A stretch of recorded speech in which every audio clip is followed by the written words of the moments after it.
Hello दोस्तों। तो आज के वीडियो में हम पढ़ेंगे एलिजाबेथन पीरियड के बारे में। मैं चाहता हूँ कि मैं इस वीडियो में कवर करूँ द कॉन्टेक्स्ट, द बैकग्राउंड, कैसे ड्रामा इवॉल्व हुआ, कैसे प्रोज राइटिंग इवॉल्व हुआ, कैसे पोएम्स, कैसे कैसे famous writers and famous periods आए इस टाइम पे।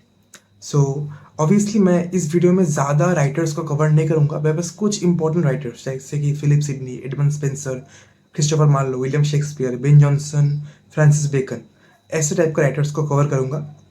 तो ऑब्वियसली मैं इस पीरियड में और भी बहुत सारे इंपॉर्टेंट राइटर्स हैं एंड मैं उनको भी कवर करना चाहता हूँ, बट मैं एक वीडियो में ऑब्वियसली कवर नहीं कर सकता इनफैक्ट। सो अगर आपको उन राइटर्स या किसी स्पेसिफिक चीज़ के ऊपर वीडियो चाहिए इस पीरियड के अंदर, तो आप मुझे कमेंट्स पे बताओ, मैं वीडियो बना दूंगा। एंड एक और चीज़ दोस्तों, प्लीज़ नोट करना स्क्रीन पे क्या है। कभी कभी मैं स्क्रीन पे लिख के उसे बोलता नहीं हूँ, ताकि मतलब मुझे पता है कि आप स्क्रीन पे देख रहे हो ये सोच के। तो प्लीज़ जैसे जैसे मैं बोल रहा हूँ आप स्क्रीन को पॉज करके या आप स्क्रीनशॉट मार लेना जो भी प्रेजेंटेशन स्क्रीन पे है आपके सामने, क्योंकि उसमें भी बहुत कुछ इंक्लूड है। जैसे कि कोई वर्क है विलियम शेक्सपियर का और मैं उस वर्क को डिस्क्राइब नहीं कर रहा, शायद मैं ऑडियो में डिस्क्राइब ना करूँ, बट प्रेजेंटेशन में उस वर्क का लिटिल बिट ऑफ समरी नहीं, काइंड ऑफ एक इंट्रोडक्शन कह सकते हो आप, वो इंक्लूडेड है। हर वर्क के लिए मैंने ऐसा किया है। तो आई होप आपको वीडियो अच्छा लगेगा, आई होप आपको वीडियो एजुकेशनल लगेगा। तो शुरू करते हैं वीडियो। शुरू करते हैं हमारे discussion of age of Elizabeth. पहले एक बहुत सिंपल थिंग, एलिजाबेथ वन की रेन को एज ऑफ एलिजाबेथ कहा जाता है। दैट इज 1558 से लेके 1603 तक कहा जाता है the golden age of England. इस पीरियड को ना हम दो की इंपॉर्टेंट आइडियाज से समझ सकते हैं। पहला आता है हमारा सेटलमेंट। अभी सेटलमेंट का मतलब क्या है? देखो, एलिजाबेथ के आने से पहले इंग्लैंड में बहुत ज्यादा डायनेस्टिक स्ट्रगल था।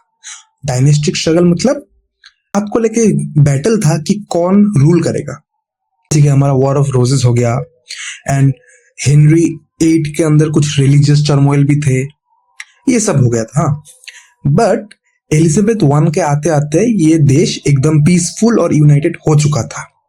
कोई मेजर सिविल वॉर्स नहीं थे एंड लोग finally art, exploration and learning पे फोकस करते थे। बाद में जब जेम्स वन बनते हैं king of England, that is 1603 में एलिजाबेथ के बाद, तब वो स्कॉटलैंड और इंग्लैंड को भी जोड़ देता है और उन दोनों के बीच का राइवलरी भी खत्म कर देता है। इस पीरियड में ये जो स्टेबिलिटी आया ना, इस स्टेबिलिटी की वजह से नेशन में एक लिटरेरी एनर्जी का बर्स्ट हुआ। मतलब बहुत ज्यादा लिटरेरी एनर्जी आ गया। ओके, आप सेटलमेंट समझ गए। अभी आप समझो एक्सपेंशन। एक्सपेंशन मतलब क्या है? देखो, इंग्लैंड ना मेंटली एक्सपैंड हो रहा था एंड जियोग्राफिकली भी एक्सपैंड हो रहा था। मतलब मैं बताता हूं, ये जो पीरियड था ये था द एज ऑफ डिस्कवरी। कुछ एक्सप्लोरर्स थे जैसे ड्रेक, रेलिग, हॉकिंस, ये ना नए नए देश जाते थे जैसे अफ्रीका, एशिया, अमेरिका। इनके वॉयजेस के बारे में जानना चाहते हो तो इनके वॉयजेस को रिकॉर्ड किया है रिचर्ड हैकलूट ने, की बुक्स में इन सारे एडवेंचर एंड डिस्कवर्स को बताया गया है। एंड पीपल बहुत ज्यादा फैसिनेटेड थे इन फार अवे लैंड्स की स्टोरीज को जानने के लिए। इस एक्सपेंशन का लिटरेचर में इफेक्ट क्या पड़ा? लिटरेचर में इफेक्ट ये पड़ा कि राइटर्स इंस्पायर्ड हो गए by this sense of adventure and discovery. Literature और ज्यादा इमेजिनेटिव, बोल्ड हो गया। फॉर एग्जाम्पल, जो शेक्सपियर के प्ले है, शेक्सपियर के प्ले में हमें ये स्पिरिट देखने को मिलता है। जब करेंगे literary features of the Elizabethan age, पहला आता है हमारा द न्यू क्लासिसिज्म। देखो, एलिजाबेथ के रेन के दौरान जो रेनेसांस आइडिया था ना, रेनेसांस आइडिया यूरोप को बहुत ही स्ट्रांगली इन्फ्लुएंस किया था और स्पेशली एक इंटरेस्ट वापस आया था जो था क्लासिकल लर्निंग का इंटरेस्ट।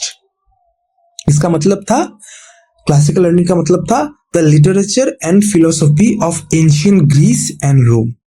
ओके, समझ गए? अब मैं इसको थोड़ा और समझा दूं आपको। देखो रेनिसॉन्स मतलब क्या है? रेनिसॉन्स मतलब है रिबर्थ। ये शुरू हुआ था इटली में in the 14th century, and में आता है ये 16th सेंचुरी में। रिवाइव करता है the study of Greek and Latin literature. English scholars और राइटर्स इन प्रीवियस लैटिन और ग्रीक राइटर्स के स्टाइल को इमिटेट करना स्टार्ट कर चुके थे इस टाइम तक। इस मूवमेंट को कहा जाता है न्यू क्लासिज्म। मतलब ये ना क्लासिकल इंटरेस्ट में न्यू लाइफ लेके आता है। समझ गए? अभी इसमें एक प्रॉब्लम भी था। प्रॉब्लम क्या था? कुछ राइटर्स लैटिन और ग्रीक के साथ ज्यादा ही ऑब्सेस्ड हो गए थे। तो वो क्या करते थे ना, तो वो foreign words and foreign structure को फोर्स करना स्टार्ट कर दिए थे देयर वर्क्स। और इससे क्या हुआ? इससे नेचुरल ब्यूटी और सिंप्लिसिटी को काइंड ऑफ एक थ्रेट फील हुआ कि मतलब अगर तुम इमिटेट ही करोगे तो तुम न्यू कुछ बना ही नहीं पाओगे। ठीक है, लेकिन एक अचीवमेंट भी है। Definitely English strong and adaptable हो गया। इंग्लिश ने क्या किया? इंग्लिश ने गुड क्लासिकल एलिमेंट्स को एब्जॉर्व कर लिया, जैसे कि order, balance, clarity, refinement, and फिर भी उनका अपना नेटिव स्ट्रेंथ एंड इंडिविजुअलिटी उनमें था। तो ये जो न्यू क्लासिज्म हुआ ना, इससे at the end English literature ही ज्यादा इंप्रूव हो गया। राइटर्स को हेल्प हुआ कि वो बेटर फॉर्म एंड स्ट्रक्चर बना पाए, एंड इंग्लिश स्पिरिट भी खत्म नहीं हुआ। ठीक है, पहला आप समझ गए न्यू क्लासिज्म। फिर आता है एबंडेंस ऑफ आउटपुट। मतलब एलिजाबेथ पीरियड ने ना बहुत सारा अमाउंट ऑफ राइटिंग प्रोड्यूस किया, पोइट्री में, ड्रामा में, एसे में, पैम्फलेट में, एंड और भी बहुत सारे। हम आज इस वीडियो में ये सब कुछ डिस्कस नहीं करेंगे, बट सब कुछ का थोड़ा थोड़ा डिस्कस करेंगे। मतलब इंपॉर्टेंट सब कुछ डिस्कस करेंगे। अगर आपको डिटेल में सब कुछ समझना है तो आप मुझे कमेंट्स में बताओ। पॉपुलैरिटी के हिसाब से मैं डिसाइड करूंगा कि मैं इसके ऊपर और काम करूं या नहीं, क्योंकि बहुत मेहनत चाहिए होता है दोस्तों। ओके, आगे बढ़ते हैं। देखो एलिजाबेथन पीरियड से पहले ना जो से वो काफी ज्यादा ड्राई और लीन था। स्पेशली चौचर के बाद स्पेंसर तक पीरियड बहुत ज्यादा ड्राई था, लीन था। एंड एलिजाबेथ पीरियड में सडनली एक बर्स्ट ऑफ क्रिएटिव एनर्जी आता है। जैसे मैंने आपको बोला एलिजाबेथ पीरियड में कोई सिविल वॉर तो हुआ नहीं, तो ये जो पीसफुल एंड पॉस्फरस एटमॉस्फेयर था, इसने एजुकेशन और प्रिंटिंग को इनकरेज किया एंड लोगों को इंस्पायर किया ताकि वो लिखे। Writers, scholars and even ordinary people literary discussion में पार्ट लेने लगे उस टाइम पे। फिर आता है द न्यू रोमांटिसिज्म। यहां पे रोमांटिसिज्म का मतलब है love for remote, the beautiful, the wonderful and the imaginative. मतलब सिर्फ रोमांटिक प्यार का बात नहीं कह रहा, but a emotional, deep and adventurous spirit. Elizabethan age में ये जो रोमांटिक स्पिरिट था, ये बहुत ज्यादा विविडली आ गया। इससे पहले इतना विविडली नहीं आया था। इसको और थोड़ा अच्छे से समझाता हूं मैं आपको। क्या हुआ इस टाइम पे? इस टाइम पे ना people old medieval ways of thinking से दूर जा रहे थे। वो सुपरस्टिशन और रिजिडिटी से दूर जा रहे थे। उनको फ्रीडम चाहिए था। फ्रीडम किस में? फ्रीडम थॉट में चाहिए था, आर्ट में चाहिए था, रिलीजियन एंड लिटरेचर में चाहिए था। फ्रीडम की वजह से ही इमेजिनेशन, डेयरिंग एंड एक्सप्लोरेशन पे राइज आया। लिटरल वे में भी राइज आया, क्रिएटिव वे में भी राइज आया। ये था अ स्पिरिट ऑफ एडवेंचर। जैसे कि मैंने आपको कहा, this was the age of discovery. जब कुछ एक्सप्लोरर जैसे ड्रेक, रेलिक, ये सब अननोन लैंड्स में गए एंड डिस्कवर करने गए। ये सेम बोल्डनेस लिटरेचर में भी आया। राइटर्स एक्सपेरिमेंट करने के लिए ईगर थे, उत्तेजित थे कि जैसे एक्सप्लोर कर रहे हैं न्यू लैंड्स, हम भी एक्सप्लोर करेंगे new thoughts, new imaginations, new emotions explore करेंगे। समझ रहे हो? जैसे कि फॉर एग्जाम्पल स्पेंसर का फेरी क्वीन, या आप शेक्सपियर के प्ले ले लो। ऐसा पहले कभी हुआ नहीं था। This were new things. क्या था? Buoyancy and freshness of spirit. Elizabethan writers ने लिखा with joy, confidence and optimism. उनके वर्क्स में आपको energy, colour, music and imagination देखने को मिलेगा। पीरियड को कहा जाता है ardent youth of English literature. मतलब bold, curious and eager to express everything. Okay, फिर आता है ड्रामा ना। ये the the greatest age of English drama भी कहा जाता है इसे। समझाता हूं अच्छे से। इस एज में ना पीपल क्यूरियस थे, पीपल ऑब्जर्वेंट थे एंड एनालिटिकल थे। उनको जिंदगी आंखों के सामने देखना पसंद था। इस टाइम के ऑडियंस को dramatic form they were naturally suited to dramatic form.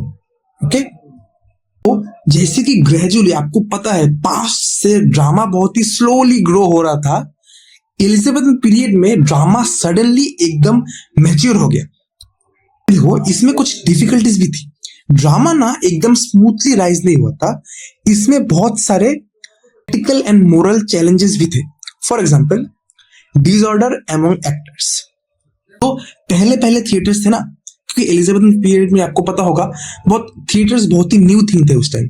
Okay, पहले थिएटर बहुत ही अनरेगुलेटेड एंड कियोटिक था। एक्टर्स वायलेंटली क्वारल करते थे, कभी कभी उनके बीच में झगड़ा हो जाता था।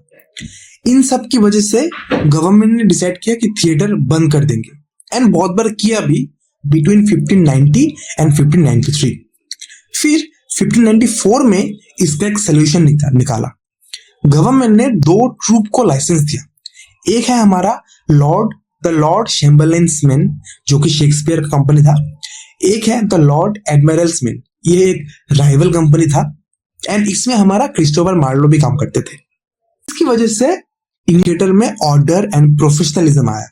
ओके, इसमें ना थोड़ी बहुत पॉलिटिकल एंड रिलीजियस क्वारल भी इन्वॉल्व थे।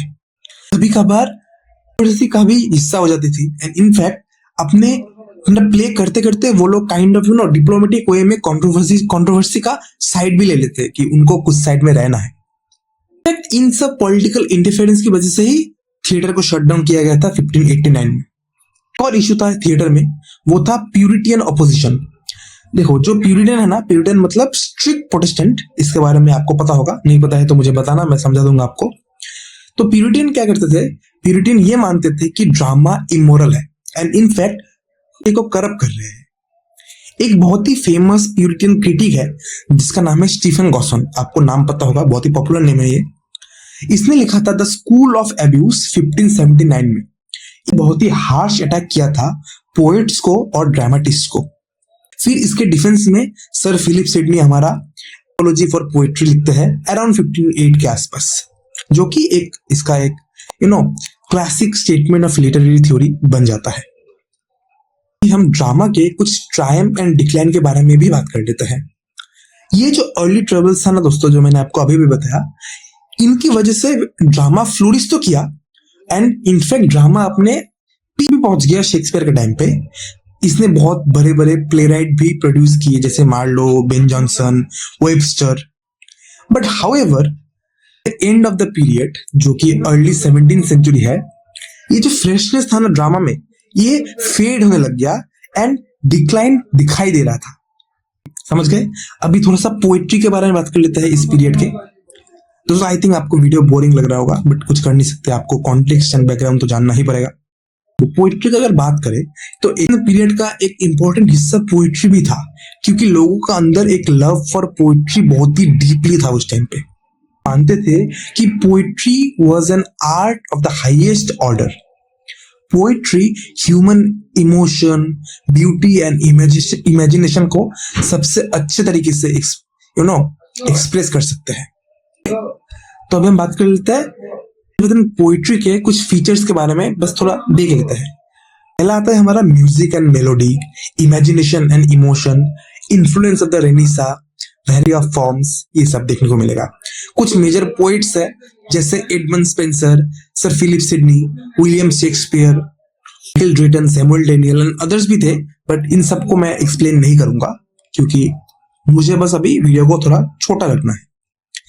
बात करेंगे प्रोस का। देखो इंग्लिश हिस्ट्री में फर्स्ट टाइम प्रोस इंपॉर्टेंट बन जाता है, पॉलिश्ड एंड वर्सेटाइल बन जाता है। इस पीरियड से पहले इंग्लिश प्रोस ना काफी ज्यादा ऑकवर्ड एंड बहुत ज्यादा लैटिन सेंटेंस से इन्फ्लुएंस था, बट एलिजाबेथन पीरियड के दौरान ये बहुत ज्यादा नेचुरल, फ्लेक्सिबल एंड पावरफुल हो गया। अभी आप पूछोगे कि अचानक एलिजाबेथन पीरियड में ये इतना डोमिनेंट, इतना पॉपुलर क्यों हो गया?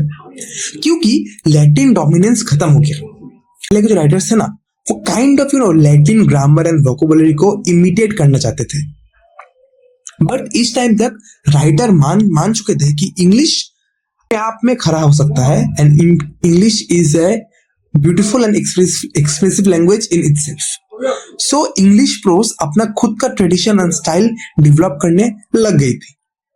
इस टाइम पे बहुत सारे प्रोज फॉर्म्स भी ग्रो हो रहे थे, जैसे fiction, essay and criticism. Writers everyday subject के लिए प्रोज को यूज करने लगे, ठीक है, और इससे प्रोज में एक बहुत ही रैपिड डेवलपमेंट देखने को मिल रहा था। कुछ इंपॉर्टेंट प्रोज राइटर्स है जैसे कि सर फिलिप सिडनी, फिर से जॉन लाइली हो गया, रिचर्ड हकुल्ड हो गया, फ्रांसिस बेकन हो गया। आपको पता होगा इस पीरियड से इमीडिएटली पहले वाला जो पीरियड था उसमें लिटरेरी एक्टिविटी उतना नहीं था, बट स्कॉटिश लिटरेरी एक्टिविटी बहुत ज्यादा था। जैसे कि हमारा कुछ पोएट्स हो गए, William Dunbar, गैविस Douglas, sir David लिंसडे, ठीक है, सब लोगों ने ना स्कॉटिश लिटरेचर को काफी पॉपुलर बनाया था। बट एलिजाबेथन पीरियड में ये जो स्कॉटिश लिटरेरी मूवमेंट है वो सडनली डिसअपियर हो गया था। इसके कुछ रीजंस मैं आपको बताता हूँ। स्कॉटलैंड में पॉलिटिकल एंड रिलीजियस बहुत ज्यादा डिस्टर्बेंस है उस टाइम पे, और इसी ने स्कॉटलैंड के लिटरेरी लाइफ को डिक्लाइन कर दिया। स्कॉटलैंड जब इंग्लैंड और स्कॉटलैंड को कनेक्ट करता है तब काइंड ऑफ स्कॉटलैंड का सेंटर भी लंदन शिफ्ट हो जाता है, इसीलिए स्कॉटलैंड का इन्फ्लुएंस कम हो जाता है, और इस वजह से स्कॉटिश राइटर्स का इंडिपेंडेंस हो जाता है एंड वो ना अब तक इंग्लिश में ही लिखना स्टार्ट कर दिए थे इंस्टेड ऑफ स्कॉट। कॉन्टेक्स्ट समझ गए? अभी हम चलते हैं राइटर्स पे ताकि आप क्रोनोलॉजी समझ पाओ। पहले हम बात करेंगे पोएट्री के राइटर्स की। हमारे पास सबसे पहले है Edmund Spenser.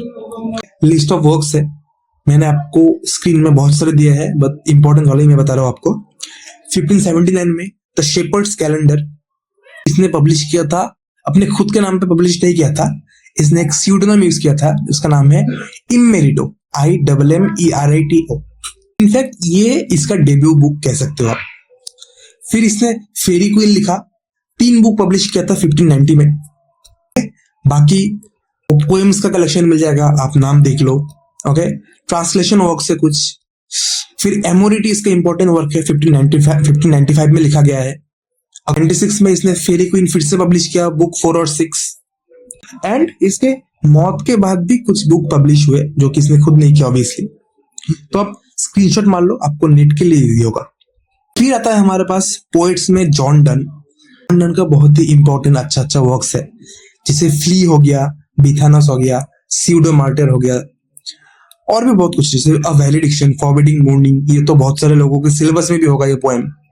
The canonization, holy sonnets, ये तो आप लोगों को पता ही होगा। द सन राइजिंग, तो आप एक बार स्क्रीन पे देख लो, आप डेट्स याद कर लो, स्क्रीनशॉट मार लो, पॉज करके रीडिंग कर लो, कुछ भी कर लो, बस याद कर लो ये डेट्स। एंड इनफैक्ट मैं तो कहूंगा आप इंपॉर्टेंट पोएम्स के नाम पढ़ लो। अभी दोस्तों मैं आपको बताता हूँ एक चीज वीडियो में ही, जैसे जॉन डन हो गया, एडमंड स्पेंसर हो गया, मैं आपको इसके ऊपर इन राइटर्स के ऊपर डिटेल्ड वीडियो बनाकर दे सकता हूँ about their life, about their works, उनका contribution in the English history. इस वीडियो में मैं नहीं दूंगा, मैं नहीं चाहता कि वीडियो बहुत ज्यादा लंबा हो जाए, वैसे भी लंबा हो ही रहा है, बट फिर भी आपको अगर इनके ऊपर स्पेसिफिक वर्क्स चाहिए इमीडिएटली या बहुत ही जल्दी, तो आप मुझे कमेंट्स में बताओ, मुझे खुद वक्त मिलेगा तब मैं बनाऊंगा। बट अगर आपको चाहिए, एक डिमांड है पब्लिक में, तो मैं ऑब्वियसली बनाऊंगा। उसके बाद हमारा एक और इम्पोर्टेंट राइटर है पोइट्री में, जो कि है हमारा सर फिलिप सिडनी। इसका मेजर वर्क है एस्ट्रोफेलन स्टेला, इसमें 108 लव सोनेट्स है, ठीक है। इसको माना जाता है the first great sonnet sequence in English literature. इसने प्रोस रोमांस भी एक लिखा है, एकार्डिया, ठीक है। फिर इसका बहुत इंपॉर्टेंट वर्क है जो कि है, मैंने आपको पहले ही बताया था इस वीडियो में, द एपोलॉजी फॉर पोइट्री, 1595 में लिखा है। इसको अब आज के दिन कहा जाता है द डिफेंस ऑफ पोएजी, ठीक है। ये है one of the earliest and greatest work of English literary criticism. अभी आपको पूछ सकता है कि बताओ सर फिलिप सिडनी ने द डिफेंस ऑफ पोएजी क्यों लिखा। मैंने आपको ये भी वीडियो के स्टार्टिंग में ही बताया था कि स्टीफन गॉसन का एक वर्क है द स्कूल ऑफ एब्यूज, जहां पे उसने पोइट्री एंड ड्रामा को बहुत ज्यादा क्रिटिसाइज किया। उसके रिप्लाई पे सर फिलिप सिडनी ने इस वर्क को लिखा। हम यही पे खत्म करते हैं। और भी बहुत सारे राइटर्स है इंपॉर्टेंट, पर मैं अभी वीडियो को लंबा नहीं करना चाहता। आपको अगर चाहिए तो आप मुझे बताओ, मैं बनाऊंगा वीडियो। अभी हम बात करते हैं ड्रामा के बारे में। अभी थोड़ा सा थ्योरी पढ़ लेते हैं ड्रामा का। पहले प्री शेक्सपियरियन ड्रामा पढ़ लेते हैं, मतलब शेक्सपियर के इन्फ्लुएंस से पहले। देखो, प्री शेक्सपियरियन ड्रामा में ना इन्फ्लुएंस था एक बंदे का जिसका नाम है सेनेका। शेक्सपियर के आने से पहले ना ड्रामा अभी भी डेवलप हो रहा था। जो अर्लियर प्लेस है जैसे मिरेकल प्ले, मोरालिटी प्ले, ये काफी ज्यादा रिलीजियस था, डायरेक्टिव था। इन प्ले का जस्ट मेन टारगेट था क्रिश्चियन वैल्यूज सिखाना। जो इंग्लिश ट्रेजेडी जो आज के दिन बहुत ज्यादा पॉपुलर है, वो इन रिलीजियस ड्रामा से डायरेक्टली प्रोड्यूस नहीं हुआ था। इंस्टेड एक रोमन ट्रेजेडियन है, स्पेशली सेनेका, जिसने इसे इन्फ्लुएंस किया। सेनेका कौन है? सेनेका एक फर्स्ट सेंचुरी एडी का रोमन फिलोसोफर एंड ड्रामेटिस्ट है। इसने ट्रेजेडीज लिखे थे लैटिन में। इन ट्रेजेडीज में खून था, हॉरर था, रिवेंज था, इंटेंस इमोशंस था।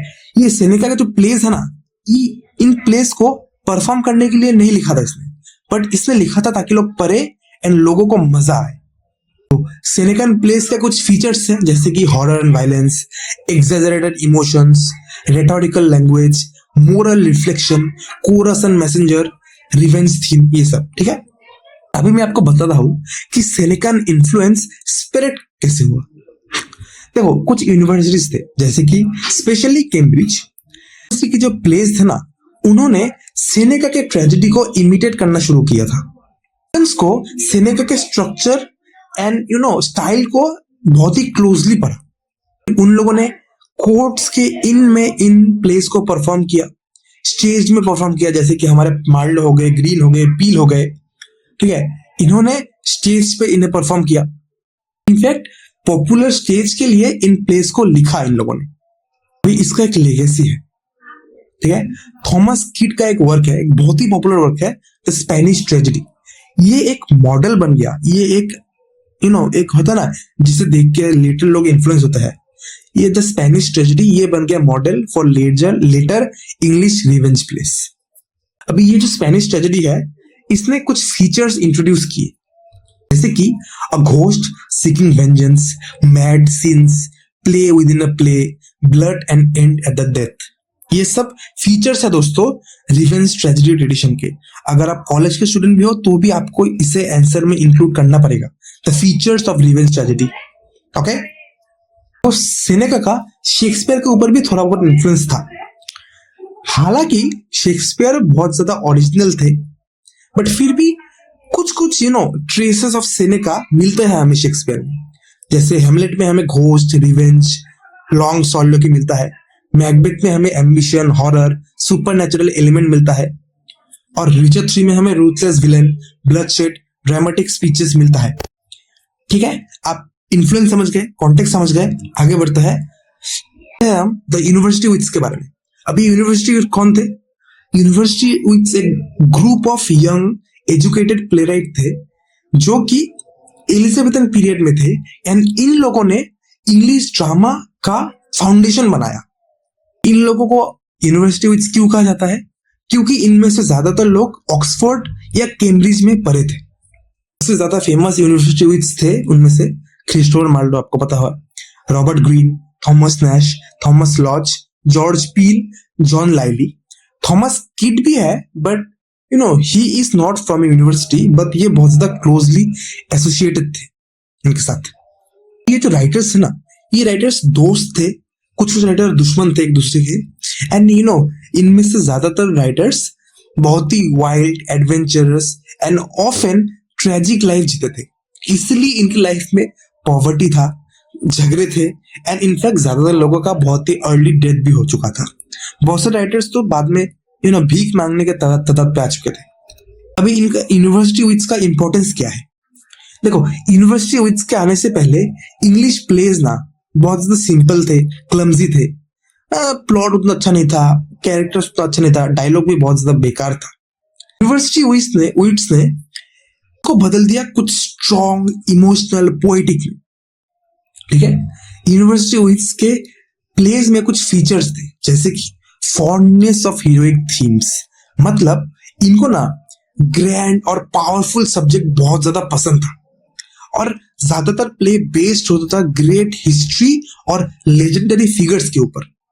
जैसे हमारा आ गया मार्लो का टेम्बरलेन, ग्रीन और पील, इन लोगों ने भी बहुत बड़ा बड़ा heroes, Kings and famous personalities को चूज करते थे अपने प्ले के कैरेक्टर के लिए।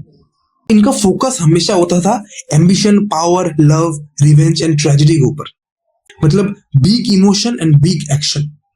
अभी इनके प्ले में हमें हीरोइक ट्रीटमेंट भी देखने को मिलता है। अभी देखो, क्योंकि इनका सब्जेक्ट ग्रैंड था, इसलिए इनका स्टाइल एंड ट्रीटमेंट भी बहुत ज्यादा ग्रैंड था। इनके place full of long speech, beautiful and elaborate description, powerful emotion, love, anger, ambition and revenge. आप स्क्रीन पर देख लो दोस्तों, स्क्रीनशॉट मार लो, मैं आपको कहता हूं। बट कभी कभी वो लोग ज्यादा दूर भी चले जाते थे। उनके जो वर्क्स का जो पैशन था ना, वो कंट्रोल नहीं होता था। उनका राइटिंग लाउड हो चुका था, एग्जैजरेट हो चुका था, डिसऑर्डरली हो चुका था। फिर भी मार्लो जैसे राइटर में ये क्वालिटी बहुत ज्यादा मैजेस्टिक एंड पावरफुल लगती थी। इनके राइटिंग में एक बहुत ही हीरोइक स्टाइल था। उनका लैंग्वेज बहुत ज्यादा poetic, musical and full of energy था।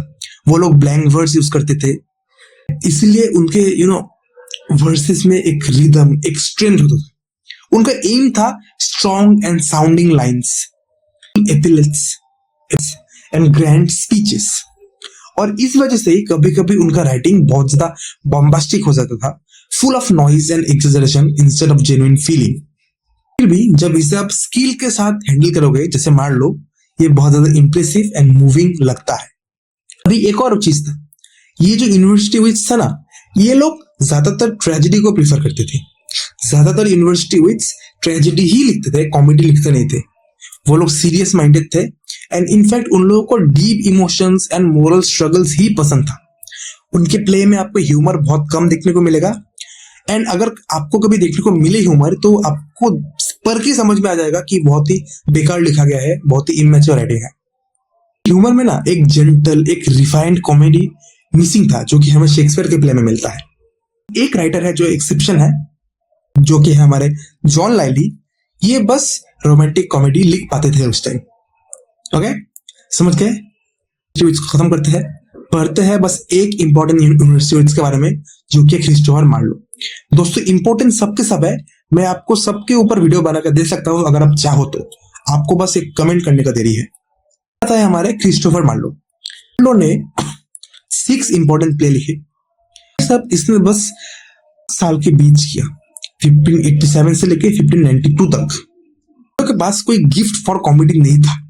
प्ले में जो फनी सीन्स है ना, वो काफी वीक एंड ऐसा भी लगता है कि शायद किसी और ने लिखा है।